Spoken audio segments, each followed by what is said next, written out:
Assalamualaikum warahmatullahi wabarakatuh.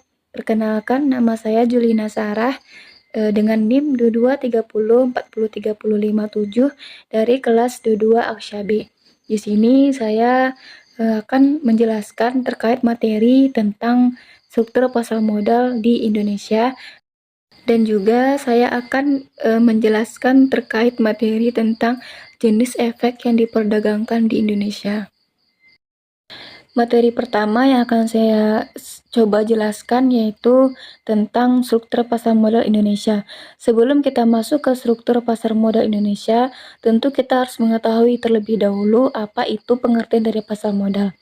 Pasar modal adalah tempat terjadinya transaksi perdagangan surat menyurat berharga atau tempat bertemunya orang-orang yang butuh dana dengan orang-orang yang kelebihan dana.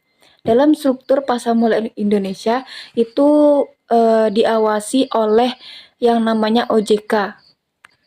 Nah, OJK itu sendiri adalah lembaga pemerintah yang bertugas mengatur dan mengawasi kegiatan di sektor jasa keuangan di Indonesia. OJK ini dibentuk berdasarkan Undang-Undang Nomor 21 Tahun 2011. Struktur pasar modal Indonesia itu ada 3. Yang pertama, BEI, yaitu Bursa Efek Indonesia. Yang kedua, KPEI, yang KPEI ID, yaitu Clearing dan Penjaminan Efek Indonesia. Dan ketiga, KSEI, yaitu Kustodian Sentral Efek Indonesia. Ketiga pasar modal tersebut biasa disebut dengan Self-Regulator Organization atau SRO. Di sini saya akan menjelaskan sedikit terkait dengan BEI, KPEI, dan KSEI. Yang pertama yaitu tentang BEI, Bursa Efek Indonesia. Menurut definisi, BEI adalah pihak yang menyelenggarakan dan menyediakan sistem atau sarana untuk mempertemukan penawaran jual dan beli efek pihak-pihak lain dan tujuannya memperdagangkan efek di antara mereka. Nah, sedangkan pemegang saham yang ada di BEI itu adalah perusahaan efek yang telah memperoleh izin usaha sebagai perantara pedagang efek dan menjadi anggota bursa. Selain itu, tugas dari BEI adalah yang pertama, menyelenggarakan pedagang efek yang teratur, wajar, dan efisien. Yang kedua, menyediakan sarana pendukung serta mengawasi kegiatan anggota bursa efek. Yang ketiga, menyusun rancangan anggaran tahunan dan penggunaan laba bursa efek dan melaporkan kepada OJK. Yang kedua yaitu tentang KPEI atau Clearing Penjaminan Efek Indonesia. Nah, secara definisi, KPEI adalah pihak yang menyelenggarakan jasa clearing dan penjaminan penyelesaian transaksi bursa. Clearing itu adalah proses penentuan hak dan kewajiban efek atau dana anggota bursa yang timbul dari transaksi efek yang dilakukan di bursa efek. Nah, sedangkan penjaminan penyelesaian transaksi bursa adalah kepastian dipenuhinya hak dan kewajiban efek atau dana anggota bursa yang timbul dari transaksi bursa. Nah, siapa saja pemegang saham di KPEI ini, yaitu Bursa Efek Indonesia dengan persentase yaitu 100%. Adapun tugas dari KPEI adalah melaksanakan clearing dan penjaminan transaksi bursa yang teratur, wajar, dan efisien. Yang kedua, menjamin penyerahan secara fisik baik saham maupun uang. Yang ketiga yaitu KSEI. KSEI adalah singkatan dari Kustodian Sentral Efek Indonesia. Secara definisi yaitu pihak yang menyelenggarakan kegiatan kustodian sentral bagi bank kustodian, perusahaan efek, dan pihak lain. Pemegang saham di KSEI ini yaitu bank kustodian sebanyak 35%, SRO sebanyak 31,5%, perusahaan efek sebanyak 31,5%, dan BAE sebanyak 2%. Adapun tugas dari KSEI ini adalah menyediakan jasa kustodian sentral dan penyelesaian transaksi yang teratur, wajar, dan efisien. Yang kedua, mengamankan pemindah tanganan efek. Yang ketiga, menyelesaikan atau menstatement gitu. Di dalam struktur pasar modal itu ada lembaga-lembaga penunjang di dalamnya, yaitu yang pertama adanya perusahaan efek dan juga bank kustodian dan wali amanat, adapun juga biro administrasi efek. Nah, di dalam perusahaan efek itu terdapat 3 komponen. Yang pertama yaitu adanya perantara pedagang efek. Perantara pedagang efek yaitu pihak yang melakukan kegiatan usaha jual beli efek untuk kepentingan sendiri atau pihak lain. Adapun tugas dan kewajiban dari perantara pedagang efek ini adalah yang pertama, mendahulukan kepentingan nasabah sebelum melakukan transaksi untuk kepentingan sendiri. Yang kedua, dalam memberikan rekomendasi kepada nasabah, wajib memperhatikan keuangan nasabah dan maksud serta tujuan investasi dari nasabah.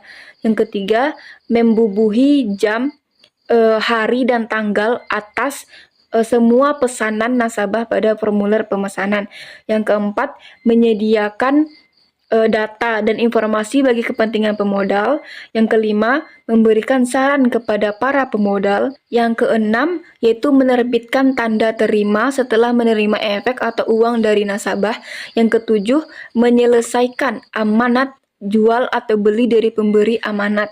Yang ke-8, memberikan konfirmasi kepada nasabah sebelum berakhirnya hari bursa setelah dilakukannya transaksi.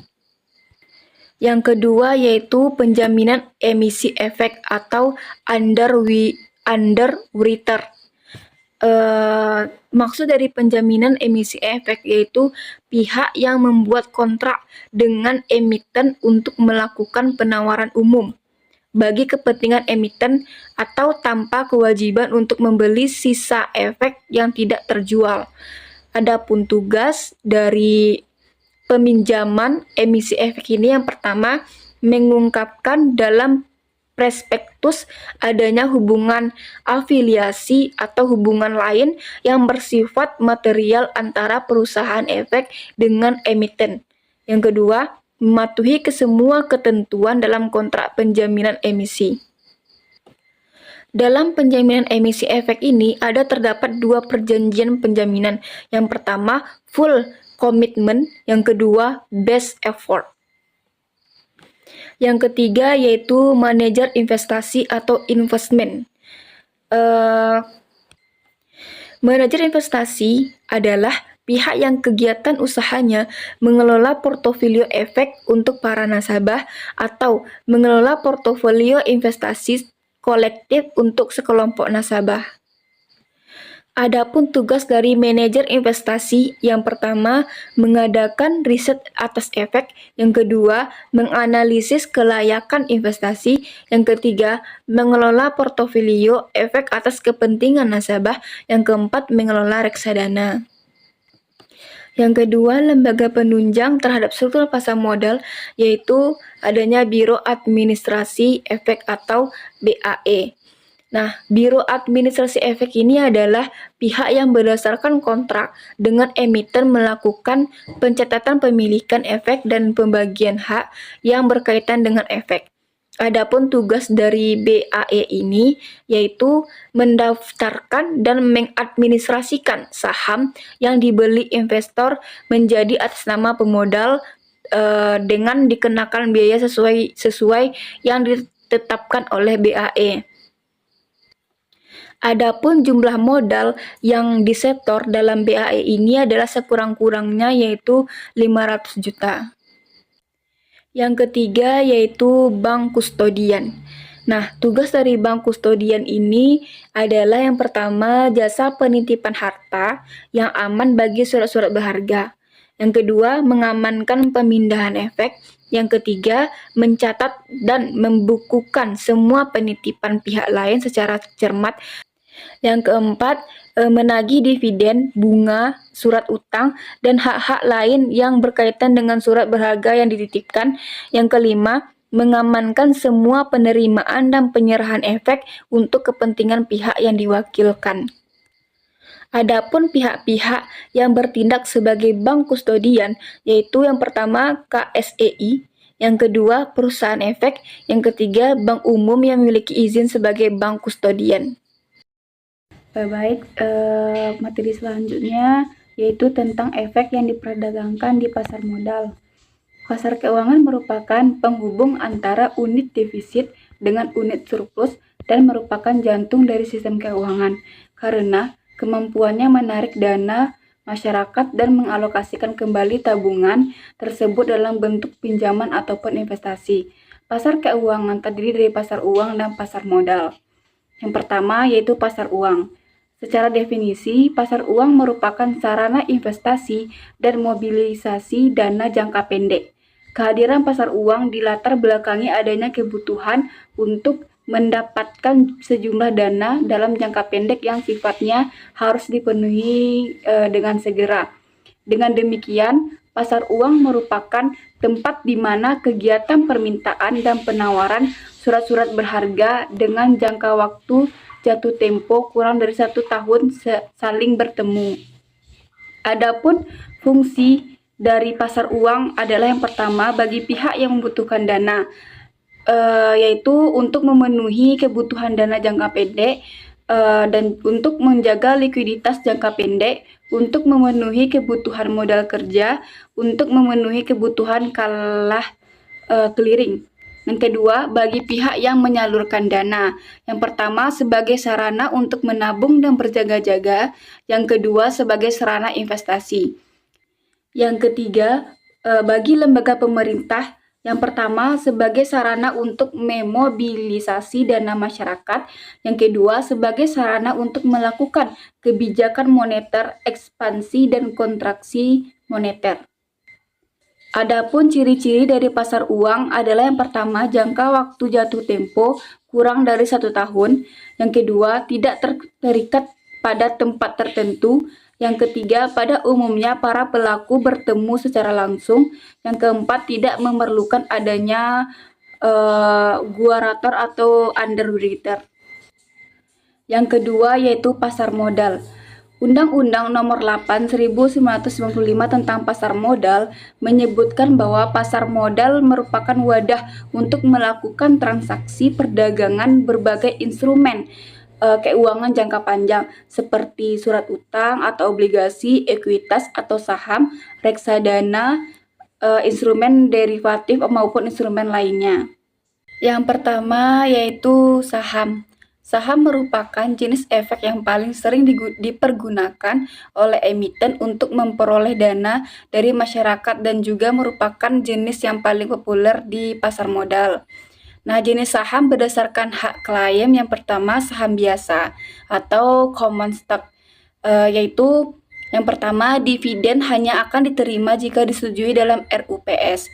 Yang kedua, memiliki hak suara dalam RUPS. Yang ketiga, memiliki hak terakhir atas pembagian dividen serta aset perusahaan saat likuidasi. Yang keempat, memiliki hak untuk mengalihkan kepemilikannya kepada pihak lain. Yang kedua, saham preferen. Yang pertama, tidak memiliki hak suara dalam RUPS. Yang kedua, memiliki hak suara untuk menerima dividen dalam jumlah yang tetap setiap tahun. Yang ketiga, memiliki hak terlebih dahulu atas pembagian dividen serta aset perusahaan saat likuidasi. Yang keempat, memiliki hak untuk mengkonversi kepemilikannya menjadi saham biasa. Adapun jenis saham berdasarkan bentuk kepemilikan, yang pertama, saham atas ujuk. 1. Pada saham tersebut tidak tertulis nama pemiliknya agar mudah dipindah tangankan dari satu investor ke investor lainnya. Yang kedua, secara hukum, siapa yang memegang saham tersebut, maka dialah diakui sebagai pemiliknya dan berhak untuk ikut hadir dalam RUPS. Yang kedua, saham atas nama. Yang pertama merupakan saham yang ditulis dengan jelas siapa nama pemiliknya, di mana cara peralihannya harus melalui prosedur tertentu. Yang kedua, seluruh saham saat ini merupakan saham atas nama. Yang kedua yaitu obligasi. Obligasi merupakan surat utang jangka menengah sampai panjang yang dapat dipindah tangankan yang berisi janji dari pihak yang menerbitkan untuk membayar imbalan berupa bunga pada periode tertentu dan melunasi pokok utang pada waktu yang telah ditentukan kepada pihak pembeli obligasi tersebut. Adapun jenis obligasi yaitu yang pertama berdasarkan penerbit, yaitu bagian-bagiannya. Yang pertama, corporate bonds, obligasi yang diterbitkan oleh perusahaan baik yang berbentuk badan usaha milik negara atau BUMN atau badan usaha swasta. Yang kedua, government bonds, obligasi yang diterbitkan oleh pemerintah pusat. Yang ketiga, municipal bond, obligasi yang diterbitkan oleh perusahaan daerah untuk membiayai proyek-proyek yang berkaitan dengan kepentingan publik. Adapun jenis obligasi lainnya yaitu berdasarkan sistem pembayaran bunga. Yang pertama, zero coupon bonds, obligasi yang tidak melakukan pembayaran bunga secara periodik, namun bunga dan pokok dibayarkan sekaligus pada saat jatuh tempo.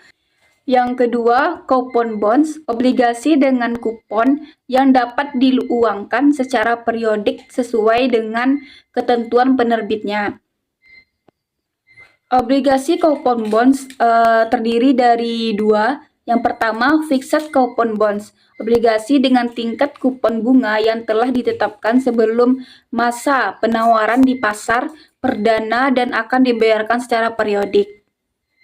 Yang kedua, floating coupon bonds, obligasi dengan tingkat kupon bunga yang ditentukan sebelum jangka waktu tersebut berdasarkan suatu acuan tertentu seperti average time deposit, yaitu rata-rata tertimbang tingkat suku bunga deposito dari bank, pemerintah, dan swasta.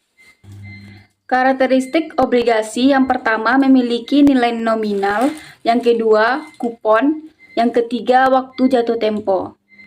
Adapun manfaat berinvestasi di obligasi yaitu bagi emiten alternatif pendanaan yang relatif murah dibandingkan pinjaman di bank. Yang kedua, dibandingkan penerbitan saham, posisi kepemilikan perusahaan tidak akan mengalami perubahan. Yang ketiga, sifat utang dalam bentuk jangka panjang memberikan fleksibilitas yang tinggi bagi manajemen emiten dalam penggunaan dana. Adapun bagi investor, yang pertama, alternatif investasi yang aman. Yang kedua, berpotensi mendapatkan capital gain. Yang ketiga, kedudukan investor obligasi lebih senior dibandingkan saham. Yang keempat, mendapatkan kupon secara periodik dan pelunasan pokok di akhir umur obligasi. Yang kelima, memperoleh penghasilan secara periodik dalam jangka waktu yang panjang. Yang keenam, memperoleh yield yang lebih tinggi dibandingkan instrumen jangka pendek, misalnya yaitu deposito. Yang ketiga yaitu reksadana. Reksadana merupakan salah satu alternatif investasi bagi masyarakat pemodal, khususnya pemodal kecil dan pemodal yang tidak memiliki banyak waktu dan keahlian untuk menghitung risiko atas investasi mereka. Reksadana dirancang sebagai sarana untuk menghimpun dana dari masyarakat yang memiliki modal, mempunyai keinginan untuk melakukan investasi, namun hanya memiliki waktu untuk pengetahuan yang terbatas. Umumnya, reksadana diartikan sebagai wadah yang dipergunakan untuk menghimpun dana dari masyarakat pemodal untuk selanjutnya diinvestasikan dalam portofolio efek oleh manajer investasi. Bentuk hukum reksadana di Indonesia. Berdasarkan Undang-Undang Pasar Modal Nomor 8 Tahun 1995, Pasal 18 Ayat 1, bentuk hukum reksadana di Indonesia terdiri dari ada dua bentuk. Yang pertama, perseroan terbatas atau PP. Yang kedua, kontrak investasi kolektif atau KIK. Reksadana perseroan terbatas terdapat dua bentuk. Yang pertama, reksadana terbuka atau open end fund. Reksadana yang ditawarkan dan dibeli kembali saham-sahamnya dari investor sampai sejumlah modal yang sudah dikeluarkan. Saham yang diterbitkan dijual pada harga sesuai dengan NAB. Yang kedua yaitu reksadana tertutup closed end fund. Adalah reksadana yang tidak dapat membeli kembali saham-saham yang telah dijual kepada pemodal. Penjualan kembali saham harus dilakukan melalui bursa efek tempat saham reksadana tersebut dicatat layaknya saham perusahaan publik lain. Reksadana kontrak investasi kolektif. Ciri-ciri reksadana KIK yaitu yang pertama berbentuk hukum kontrak investasi kolektif di mana pengelolaan reksadana dilakukan oleh manajer investasi berdasarkan kontrak dan penyimpanan kekayaan investasi kolektif dilaksanakan oleh bank kustodian berdasarkan kontrak. Yang kedua, investor yang membeli unit penyertaan akan mendapatkan bukti berupa surat konfirmasi dari bank kustodian. Yang ketiga, jika investor ingin menjual unit penyertaan tersebut, ia dapat menjualnya kembali ke manajer investasi dengan harga sesuai NAB pada saat itu. Adapun jenis reksadana berdasarkan isi portofolio. Yang pertama, reksadana saham. Yang kedua, reksadana campuran. Yang ketiga, reksadana pendapatan tetap. Yang keempat, reksadana pasar uang.